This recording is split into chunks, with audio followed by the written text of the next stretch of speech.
Graduation work permit or PGWP.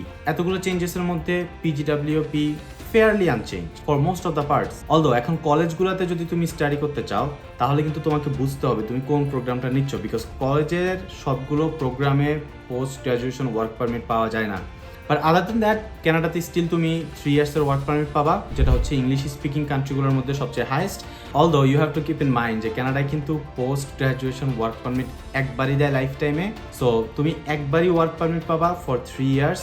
There are work around যেগুলো তুমি use করে তোমার ওয়ার্ক পারমিট এক্সটেন্ড করতে পারবা, বাট ওভার দ্য টাইম এই পাথওয়েজগুলো অনেক স্ট্রং হয়ে গেছে এখন, অনেক হার্ড হয়ে গেছে এখন। So it's not like in the past. তুমি যখন স্টাডি করতে আসতেছো keep this on your mind যে তুমি 3 বছর ওয়ার্ক পারমিট পাবা। You know what you will do after you finish your studies. So তোমার টার্গেট রাখতে হবে যে তুমি মাস্ট 3 ইয়ার্সের মধ্যেই তোমার পিআর পাচ্ছ, আদারওয়াইজ কিন্তু বিপদে পড়বা।